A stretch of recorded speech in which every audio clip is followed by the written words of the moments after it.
كيفكن يا جواكر؟ ان شاء الله تكونوا بخير. اليوم مقطعنا لا هو فكاهي ولا هو كوميدي. مقطعنا اليوم فينا نقول بعيدا عن محتوى القناة. ليش؟ شو السبب؟ السبب هو انه انا نزلت مقطع شورت قصير عندي على القناة، فاجاني رد على هذا المقطع. كاتب لي شخص، هات نشوف تعليق كومنت على هذا المقطع الشورت. تعليق بيقول اسم الشخص اول شيء عبد الله. اخي نصيحة مني اتمنى ترد علي. اخي يلي معلقة ما تجوز. سيدنا محمد صلى الله عليه وسلم قال من علق تميمة فقد اشرك بالله والعياذ بالله. بعدين هذه ما تقدر تحمي حالها حتى تحميك. جيب مطرقة واكسرها، شوف اذا رح تقدر تنقذ حالها. الله يهديك اخي، والسلام عليكم ورحمة الله وبركاته. تعليق جميل، تعليق جميل.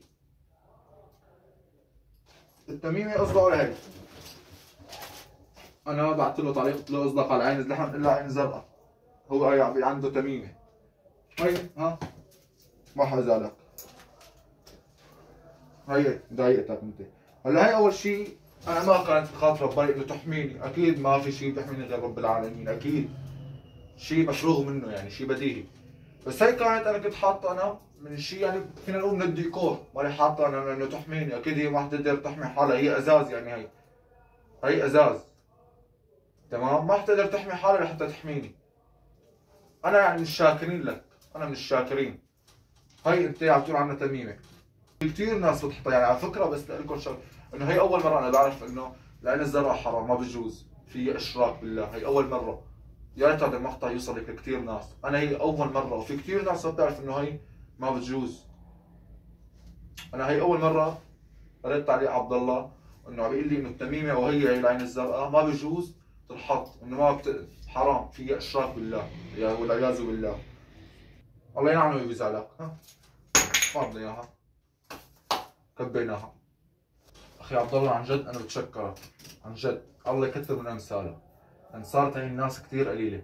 واليوم يا شباب اي متابع بيحضرني عم بيحضر الجوكر، معلش انتقاد اخي، انت شايف عندي شيء غلط، شايف في شيء مو مزبوط بمحتواي، ان كان فيني ما بيأثر، ما عندي مشكله. انتقاد بناء انا بتقبله، وبالعكس على قلبي احلى من العسل. ما عندك اي مشكله، اي شخص إن كان انتقد، ناخذ بناء حسرا. اما الشخص اليوم بده يفوت عندي على القناه لازم يفوت يدعمني. اذا ما بده يدعمني هو بدي لا تفوت، لا تشترك.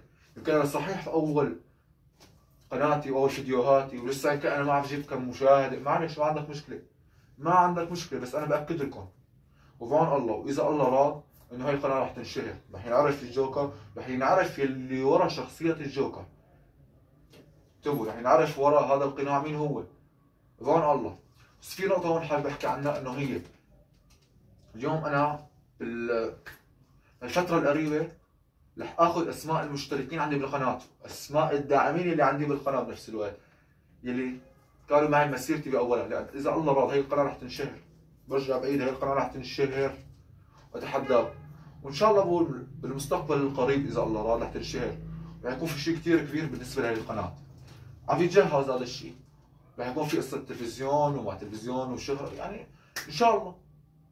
اخر شيء توفيق من رب العالمين، لا مني ولا منك ولا من اي شخص. قد ما كنا موهوبين وقد ما كان عندنا امكانيات، التوفيق من رب العالمين. هي نقطة آخر السطر، قطع بد. قد ما كنت شاطر وحروق وذكي و إلى آخره، التوفيق من رب العالمين. بس أنا باعتقادي وشغلي وتعبي هي القناة رح تنشهر. يلي بلش معي بأول مسيرتي بالقناة، يلي كان داعم حقيقي إلي، والله والله والله هي 3 مرات يا شباب انه واي بينتسى عندي. ما بينتسى عند الجوكر، ما بينتسى عند الجوكر، ما بينتسى عند الجوكر قسما بالله. ومثل العادة بننهي شكرا جزيلا يا عبد الله. سلامات يا جواكر.